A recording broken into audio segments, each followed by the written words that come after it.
Hello and welcome back to the BOU Connect podcast. Here, we break down the complex world of economics, finances, and central banking into easy-to-digest, relatable conversations. My name is Pumla Nabachwa, and I'm your host.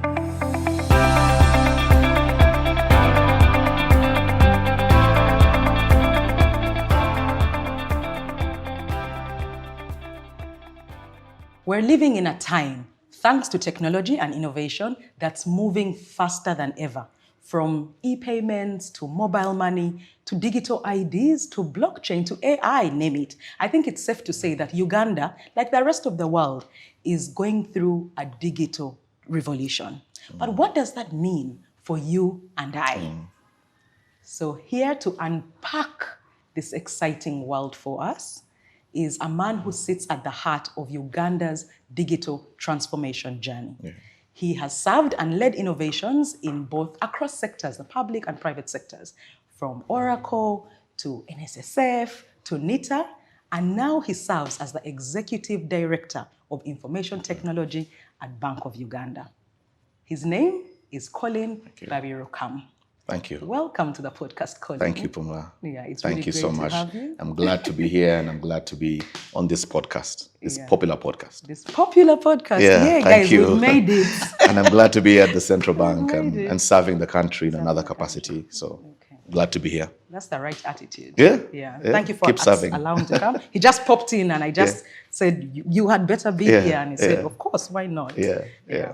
So I want us to just dive straight through it. We hear a lot about this animal called digital transformation. Yeah. What does this actually mean, especially to the average Ugandan? Wow. Okay. So digital transformation is really the process of integrating digital technologies into all aspects of our lives. And the more you integrate these technologies into your lives, and everybody's now using mobile, people are using WhatsApp, people are using mobile money, it's actually digital transformation. You're coming from a manual element into an automated digital form of some form. And for organizations, it changes their business processes. It changes the way they do and look at their business processes and efficiency. And so infusing those digital technologies from mobile, computers, artificial intelligence, machine learning now, and data analytics. But I think for the ordinary person, everyday life is just how your mobile phone has become a part of you, an extension. Everywhere I go, I kind of have to carry this. Because this is my wallet, this is my Bible, this is my notebook, this is my phone receiver. So just the fact that the phone has come to transform the way we work as individuals, that alone is digital transformation. But you could see it from a much broader perspective. We now have a digital transformation roadmap for the country. And that was launched all the way from 2021, has been going on through to today. And that has given us an impetus, a direction as a country on how we need to go in terms of roadmaps.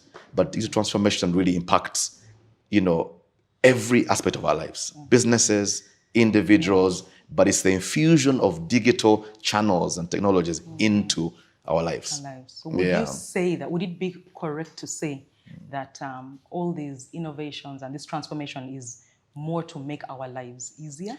Much easier. Much more efficient, more convenient. However, there are security issues we'll talk about. It's a personal journey and an organizational journey. And the earlier that you embrace technology, the better. I think anybody thinking, I can't do this right now, I can't pick it up, is just only pushing the can down the road. It will find you. Eventually. It will find you. I mean, people thought mobile money was not going to catch. But here we are. In Kenya today, where I worked for a couple of years, there are places where no cash is allowed. You better have your M-Pesa, you better have your phone, because nobody, no saloon person, no taxi person, no border will take cash. So how can you be left behind and say this is only for the young people? So I think it's just when you embrace it, it's a matter of time. But everybody must embrace it. And how you embrace it is another story. Oh, Yeah. okay. So what are the, I'm sure, by the way, you're speaking to us, but you're speaking to me. Yeah, I know. Because I'm not very tech, I'm a little tech You sound inept. tech Not savvy. at all. Yeah. I'm just confident in the way I speak. Those people who can fool you into thinking that Yeah. there's something, yet really, Yeah. Tech is one of those things that I'm really trying to get into. Okay. But I'm also a little bit fearful. But maybe if you can share with us some of the exciting tech innovations that are maybe sprouting in the world or in Uganda that the public or Ugandans will feel directly. And maybe if there's any you can share from Bank of Uganda as well. Yeah. Okay, so I think there's been a lot of transitions really in terms of technology. And if you remember in the I think I'm saying remember as though you're my age. But in the 90s, we were studying Microsoft Office. It was important for you to know how to type and to use a keyboard. And so we went to Nkrumah Road and everybody went to study that. That shifted because it was more the secretarial work. It was more working on the keyboard and doing Word. We have something called Word Perfect. It's a long old story. But that shifted away. You now began to see executives now in PSs, ministers now having to get onto computers also to do approvals. A system I worked for called the IFMS, Integrated Financial Management System, that really pushed government into that mode of digital transformation. But what I see today is that we can't ignore the way things are going. There is now an advent of mobile first. Everything is going mobile first. Mobile first. There's an app for everything. There's an app for everything. I mean, everybody's on social media. There's no president now, minister or politician who can ignore social media. If you want to survive, you better be on social media. You've got to reach the young people. Why? Because our population is young and the channels that you can reach them on are digital. So Uganda, for instance, I'm 47 now. I'll give away my age because I'm okay. But 47 means I'm possibly in that upper 7%, the oldest people in Uganda. So I'm an old man in Uganda. So guess what? I am an old man in Uganda. It means 93% of Ugandans are younger than me.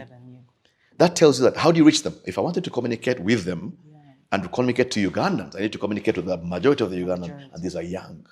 How do you reach them? Digital platforms. So it's exciting to note that Ugandans have progressed heavily on the mobile because of social media. So social media has actually been the driver. But we still have challenges around internet penetration, mobile phone. The cost of the mobile phone is still high. Getting a smartphone in everybody's hands is my dream because that would really lower the cost of access to information. But let's say that social media now has become the driver of technology and transformation. But along with that has now come with apps. There are young people doing all sorts of apps, innovators in Kampala, and it's amazing. And they're developing mobile-first apps that you can access on your mobile. But the other thing that's happening right now is the advent now of artificial intelligence. It's exciting. It's big. It's also exciting at the bank here. But it must be held with caution. And I think we'll talk about that along the way. Because AI is double-sided. There's a lot of ethics that we must mind about carefully, but there's a lot of innovation that's coming with it. And you can't ignore it. So there are things like robotics. I'm just touching on quick areas. Robotics now is critical. Anything that is manual, anything that is repeated, anything that you do every day and is predictable can be automated. And artificial intelligence and robotics can actually make that more efficient.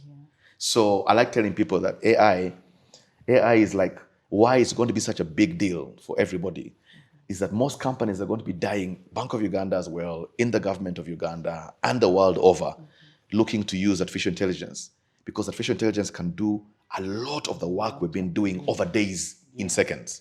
All right? The people will ask, is that taking our jobs away? We can discuss that. Maybe not.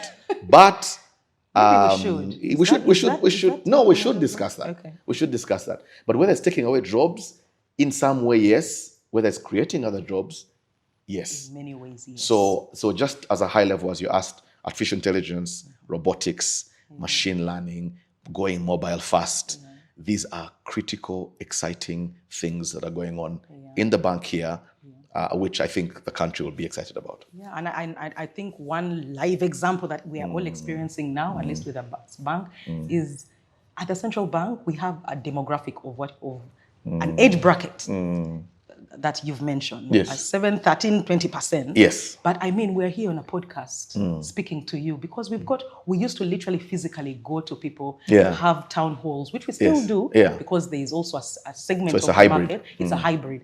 But we realize that there's a huge part of this economy that we're not reaching. People ask, who are those? And we realize that we were so divorced from the real Ugandans.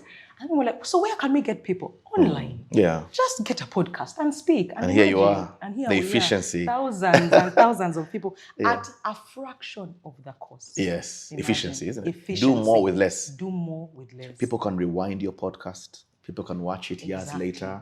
People can refer to it. The internet never forgets. It's always on the internet. Never forgets. That's the beauty of technology. That's the beauty and the harm as well. Because when something goes out there that you didn't really want to go, now there's no getting it back. And it's a big warning to our young people also on what they post and what they share, because it never forgets. And once in a while you go for an interview and the HR people simply look at your socials first. That's it. They look at your socials before they actually interview you. So sometimes people think I can post this and I will survive. 10 years later, an HR person will scroll through, pick it up, and ask you to account for that post. So yes, it's double-edged. It's double-edged. Yeah. Okay, so let's talk about, let's just go to that. So the use of digital technology, we know it's convenient, it's efficient, but people are really worried about fraud, about scams, about the negative side of technology. How would you advise the public to stay safe online or to use this technology in the correct way for what it was intended for? I think the greatest thing that we would tell the public is really knowledge is power. And the more awareness that the public has, the better. When I worked at NITA, one of our strongest objectives was to make sure that there's a lot of cybersecurity awareness. There's a lot of digital awareness. The more Ugandans are aware of what technology can do for them and improve their lives, the better. But they should also hear the other side of the coin and how it can destroy and take away their wealth and also kill their personalities. For instance, there have been so many scams, Ponzi schemes, and they are premised on technology.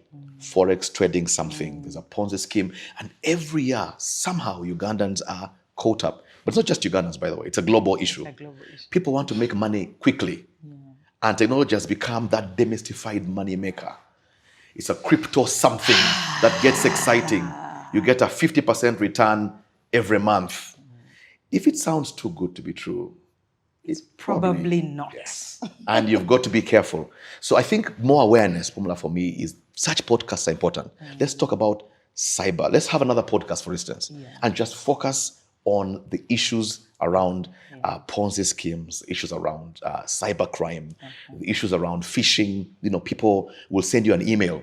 You click on it and they capture your credentials. And then they overtake, it's very common. They override. They take your Gmail. They write to people about your Gmail. Now they're even cloning SIM cards. And then they can text people. They take over your WhatsApp. So be careful about the links that you don't understand. Be careful about digital businesses we don't understand. If you don't understand a business, don't do it. Okay, I'm not a financial expert. Please say that again. No, I am a financial, You're a financial expert. So I give you permission to say that again. If you don't understand a business, don't do it. Take time to understand it. Take time to study it. Get the precedents of who has done well in this space. Take time to understand the history of it. Who's behind it? Is it regulated? For instance. And so there's a whole drive around right now, and that's why we have to be careful. We're heading towards going cashless, and we could talk about that later. We're going towards going cashless, and it's exciting. That's one of the things that I would be happy to talk about even more. We're going towards going for instance, central bank digital currencies, and that's an amazing direction because the less cash in transit, the less cash mobile money people are being short, and because there's money on the street. But if we all go digital, it's safer, it's more efficient, it's quick. But that's a central bank that is now overseeing a digital currency. But there's some stable coins also that are coming out that you've heard about that are also doing fine and can be regulated. But they're now cryptocurrency that are not regulated. They are designed to be decentralized. There's no regulator in the middle. Bitcoin is doing fine, but it's not regulated. It's designed not to be regulated. So how safe are you? So there's all sorts of coins that came out. And I saw individuals running for this coin, that coin, this coin, that coin. But do you understand the technology? Do you understand the volatility of that investment that you're making? So I think there's a lot of awareness. If you asked me, the most critical thing is awareness. Knowing what to do and what not to do. If you see funny and 4G emails, if you get a phone call from somebody very sound and nice and telling you to share some, that's called social engineering. Social engineering. Yes. And so they're very nice. They've learned how to do it. I'm not sure you get all these phone calls. I usually listen to them for a bit. I listen, then I tell them, does this still work? Does this scam still? Don't they abuse you? They abuse you. Yeah. They'll abuse you and then they'll put the phone off. But it's amazing. That is still happening. Yes. And I know that the Ministry of ICT and I think Next Media and a couple of partners came together to actually tell people, better steady. There was a campaign. Yes, Bank of Uganda partnered. They did. Oh, lovely. Well. Yeah, and I thought those are the things we need to do. More awareness to Ugandans about what works, what doesn't work, what not to try, what not to click. When someone calls you, how to understand that. So it's awareness. If you ask me, we need to start with awareness. And then all the technical techniques are later. But if we did awareness, more and more awareness, people should identify when they see a scam from afar, smell it from afar and run. And then see, I think this is the strange part that you think that educated people like you and I wouldn't fall victim, and yet we do. We want to get rich quickly. We want to get that mentality of get rich quick. Is something we need to demystify. But I'd also like to speak to the average Ugandan. I think it is a message of struggle, of desperation, of vulnerability. People don't usually take advantage of people who are who have their heads on their shoulders correctly, and their heart is in the right place. But if somebody like that finds you in a place of desperation and not clarity, sometimes you end up falling victim to that. So I think there's a part where the awareness is it's logical. You'd even find someone and ask, we went to school together. We sit in the same office. How did you get into that? Get into it. Then you realize that it was exciting. There was an exciting emotion. Someone played on their emotional, and they fell victim. So okay, so we've spoken about this other negative side. I would like to speak about opportunities. Yes. For somebody interested in tech or somebody who's really just curious, what opportunities would you say are in the digital space that we should look out for? Yeah. I think it's amazing, but I've seen many startups come up. I've seen many new ideas come up. I've seen what we call unicorns come up, people who are literally bringing in more than $1 million revenue in a year from an idea. Technology, maybe 8 of the 10 richest men in the world are technology owners.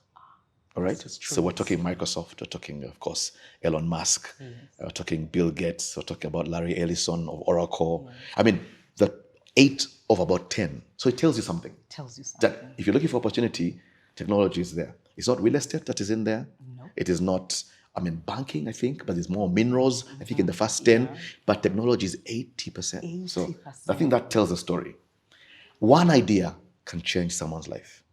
One laptop with a young youth in a garage could change their life. You know the story of Larry Page and all those guys who just in a garage. Bill Gates as well. Bill Gates, they even dropped out of school, right? I'm not encouraging dropping out of school. Please go to school, get the masters. Yeah. But we're saying that really one idea can change. And I've seen very successful ideas even here in Uganda. And it doesn't take a lot to do technology investments. And that's why I'm encouraging young people now, and even us, in our category right now, everybody should be studying something that relates and aligns you with the future. Do a course on artificial intelligence. Do something, machine learning sounds like a big word, but it's AI learning. Machines learning to do human tasks and to do them more efficiently. But do a course that aligns you with the future. And that puts you at the edge of survival. Because like I said, It's true that there are people who are ignoring technology now, who do not augment artificial intelligence, for instance, in their lives right now. At least everybody should be using ChatGPT right now. Right now. Use Meta AI in your WhatsApp, at least to help you do a few tasks. Yeah. And you can even sound brighter by doing your using your AI, because AI is bringing everything together in seconds for you to work with. And therefore, this brings a whole opportunity. Information is now at our tips. Yeah. What can we do? And I can tell you right now, oil used to be the great gold rush. Yeah. Everybody ran for oil. Oil was the thing. But the new oil right now is information. It's data. And what young people are now doing with credit information, and they create a fintech out of just credit information. Yeah. And then they can lend based on credit scoring and analysis and everything, just because they have access to data and information. Creates a new business. People are now moving from Loam Street, right? They're moving to online shop. I'm sure you know the ladies who have handbags. Yes. And they have there's no shoes. Physical shop anymore. Why would you And they can find you where you are. There's anytime. The shop doesn't close. Yeah. At midnight you can shop. Anytime. Right? That's where Amazon has become the biggest place right now. So Amazon is the biggest space, right, that you can do shopping right now. If you looked for hotel business, it's not the big Sheraton or the big Serena or whatever. It's Airbnb. It's an online hospitality business that's running. The biggest cinema right now is Netflix. All right? Yes. It's online. So it tells you that there is potential. You just have to have an idea, harness the idea, incubate the idea, and come out of it. Oftentimes, people struggle with the first 3 years of a technology business. But if you can come out and survive out of it, you can make it. So in essence, I want to say technology really presents a lot of opportunity for individuals who are looking to make their lives more efficient. Yeah. But for businesses and for organizations like Bank of Uganda, we are purely automated and driven by business. Yeah. If systems shut down for 10 minutes, we all know what happens. Okay? So I think there's a great opportunity. Okay. So maybe you can let me know what's your most exciting of the emerging technologies. So I'm studying. You probably know that I'm doing my PhD now. Okay, yes. And I'm majoring in artificial intelligence. Wow. Because I think that we can hardly keep up with where that's going. Let me put it this way. I don't think they're AI experts right now. I don't think they're because it's just evolving faster than we could imagine.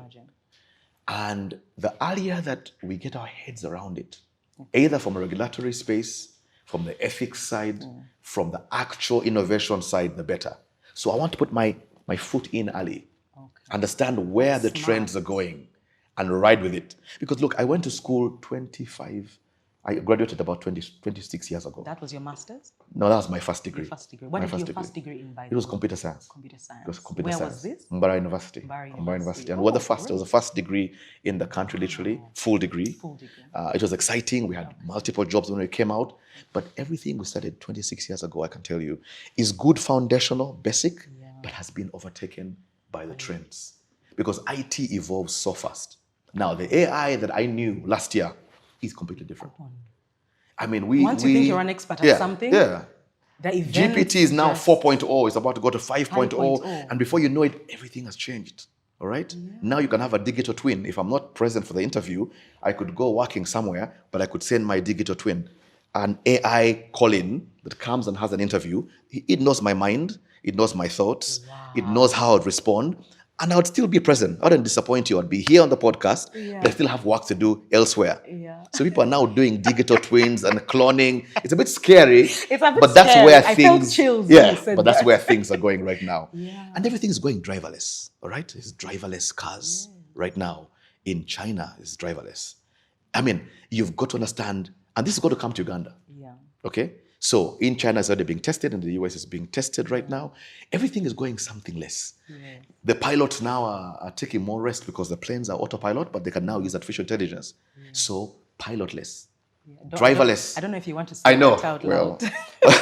But I can tell you, you've been on planes a lot. I know that for a fact. And the first time I heard about it, I was like, are you serious? Apart from takeoff and landing, guys, everything else is almost autopilot. So everything is going less and less of human mundane work. Yeah.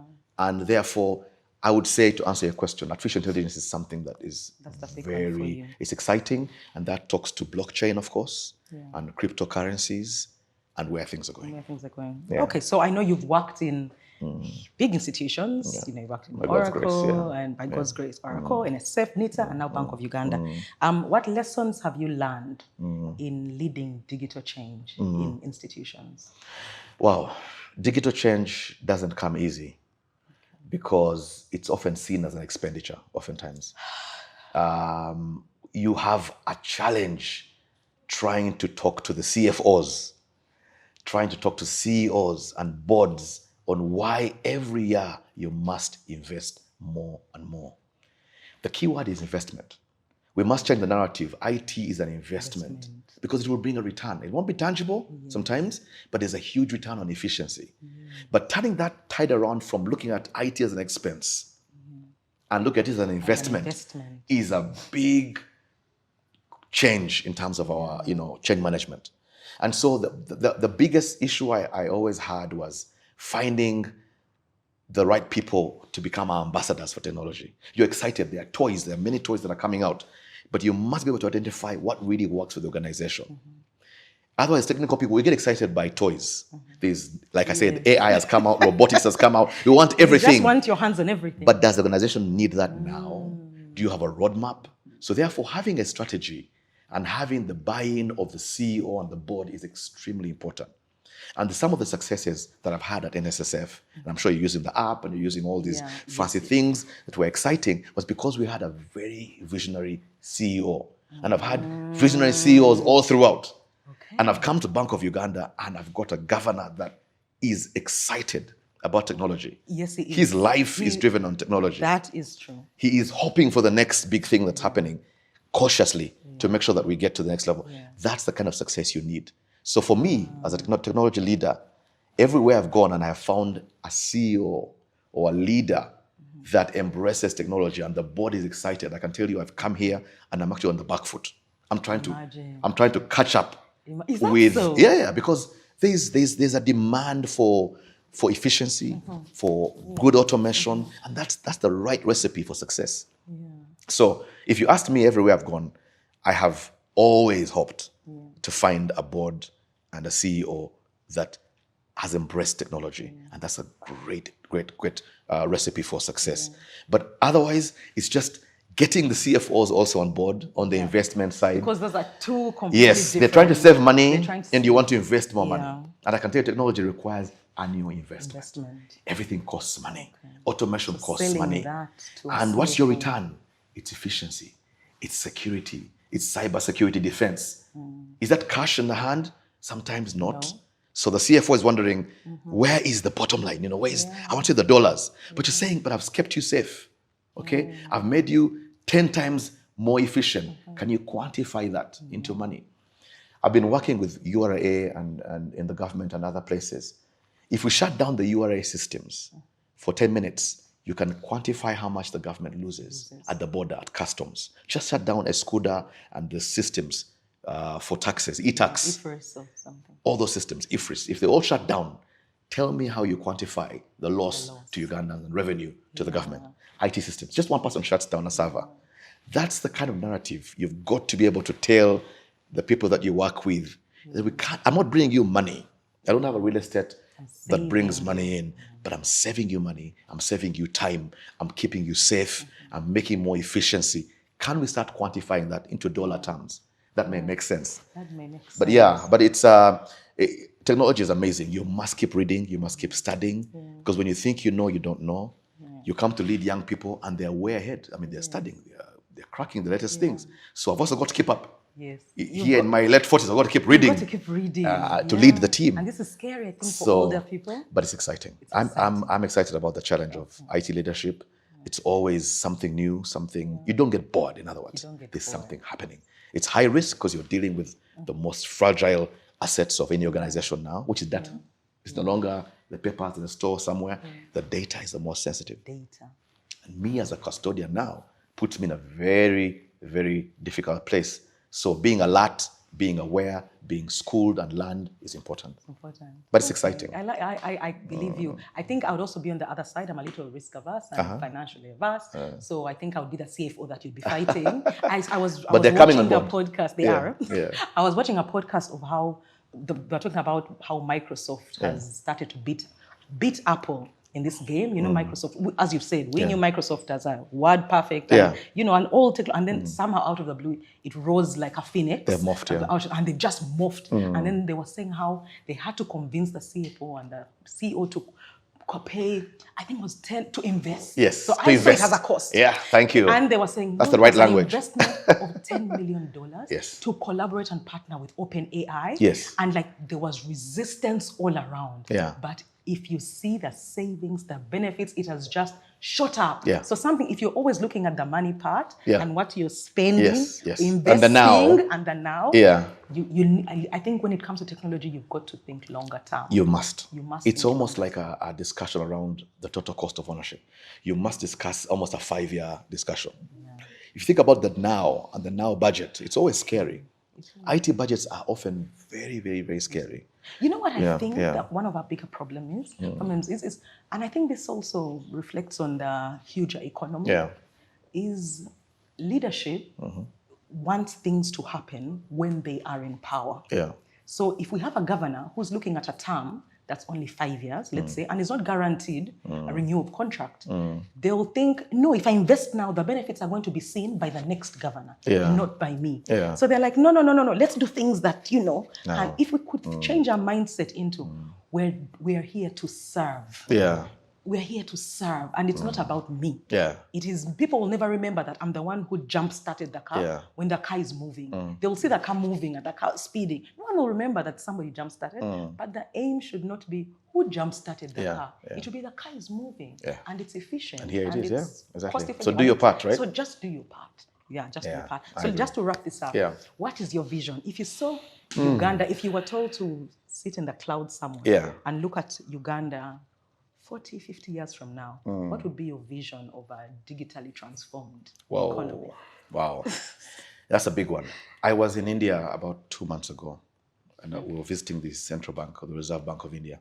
Okay. And where we were on Mumbai streets, a beggar came to us, and they asked for money. Now, India is cashless, or cash light. Okay. It has very little cash, physical paper cash. And so everybody uses digital cash. And the beggar asked, and I said, I don't have money. They said, no. They pulled out a QR code. They had a QR code that was on the beggar has a QR code. They're basically saying, don't worry about cash. Just pay through my QR code. Now, Ugandans are not used to QR codes much, but basically like your star 185 hash, but now in a very quick 2-step process. You just click on the photo, it picks up how much, press your PIN, money is transferred to the beggar. Basically, it means that the beggar has a smartphone. The beggar has access to internet. They have a QR code. And basically what that meant is that it was now a cashless society, and almost most citizens now have phones. My prayer, my desire, and one of the things that I'm looking forward to implementing here with the governor, the board, and the stakeholders is a national payment switch that really gets Uganda to the next level of retail transactions. Right now, there's a high transaction cost between different, Momo, Airtel, banks, wallets, and different transactions. But in India, there's a 0% transfer cost. You can move money from your bank to your wallet, from your wallet to your, fintech, something at zero. Why? They have a national payments which has been installed. And guess what? That has brought volumes that have been unbanked now to get banked. So people who are underserved and unbanked are now getting banked because they created zero balance accounts to bring everybody in the rural areas to get a bank account. Most peasants right now, or most of our people in the rural areas, are afraid to go banking because of the paperwork, because of the balance that's required, minimum balance. But imagine if you had a zero balance. Imagine if you had your bank on your phone, and the cost of the mobile phone has significantly dropped. So my desire is that internet penetrates to the deepest village. Phones penetrate to the deepest household. Affordable smartphones, not just button phones. Smartphones change the way you access.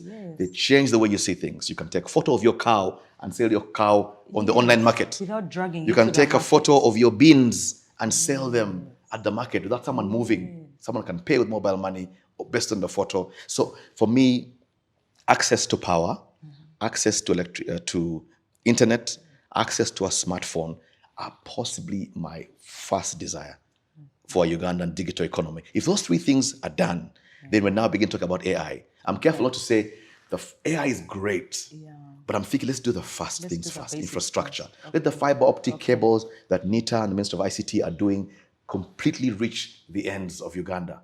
That becomes the base infrastructure. And then now we begin to build data centers that have artificial intelligence capability, that have the right processing power for artificial intelligence. We can now do all the fastest things. But let's first get to every Ugandan. So I want a beggar in Uganda. Hopefully there are no beggars one day. They'll always be there. Let's just be honest. Okay, so they'll always be there. But at least let them be an upgraded type now that have access to information, have access to a smartphone. I'm just trying to use that as an example. But there are people in households that don't even have a phone in a whole household. So my desire is that technology is coming, but we need to first deal with the basics. So I'm careful about the vision of Uganda, not just being the fancy stuff and artificial intelligence and machine learning. It doesn't make sense to my uncle in Rukunjiri right now. He wants power. He wants an affordable smartphone. He wants internet. If those basics are done, we're ready for cryptocurrency and all the fancy things. I think now your vision is not my vision. Super. And I'm sure that's many other people's visions now, and if we can all come together and make that work. It's possible. It's possible. Can I just ask you, if you were not doing tech, what would you be doing? Wow. What do you think you'd be doing? What would I be doing? Okay, so I love speaking to men. Okay. So I'm a men's activist. Oh, wow. Yeah, I think women have really had their time. Okay. They had a Women's Day. Okay. They now have taken the whole year. They've taken the whole year. It's women every day. It's Kameza money all the time. I am here to advocate for men. I spend maybe once, twice, 2 days a week or so talking to men. Young men, older men. I've recently moved into talking about mental health and the challenges that mental health brings in the workplace, in families, because men are surrounded. Men are endangered species. So I could talk about this the whole morning. But yes, if you ask me, I love it. I would be advocating for men, advocating for the boy child, advocating for their place and for them to find their purpose in life. And I do this in church settings. I do this in social settings, in business settings, and that would be possibly my other life. Okay. Thanks. Any last words for the young techies out there? So I think my last words for any young people out there is really to embrace technology. Don't fight technology. Embrace it. I think it's an enabler. I believe it's an enabler. I believe it's a great driver. Go and get yourself immersed in what's trending and happening. Study those things. But top of the agenda is just try to figure how to be a problem solver. Because people are paying money for problem solvers. The richest men in the world have found problems and found solutions for those problems. And so technology alone is not the future. It is technology that solves the problem. So while you're out there, look out for problems and how we can solve these problems. And that's where the real money is. But embrace it, take it on, don't stop. I want to encourage parents also who are stuck up in, my child must be an engineer, he must be a doctor, my child must be a lawyer, an accountant. That's all they know. And they are forcing, I'm now talking to myself also as a parent. I have teenage children. But children now are coming up with ideas around blockchain specialists. They're cryptocurrency experts. They're AI analysts. And they're all these algorithmic engineers. Encourage the guys to go out and explore where the world is going and take a leap of faith with them. I think where we're heading, we don't know. Nobody can spell to you where we're going to be in 10 years. They'll be lying to you. We can only project where we might be in 3 years, maybe. But I can tell you where we're going, it's going to be a leap of faith. So embrace technology, solve the problems. Okay. Thank you so much, Colin. Welcome. This has been such an insightful conversation. Thank you for breaking down the world of technology for us, for me as well. I'm glad it was helpful. And I think you've given us a rough sketch or roadmap of where we are going digitally. Yeah.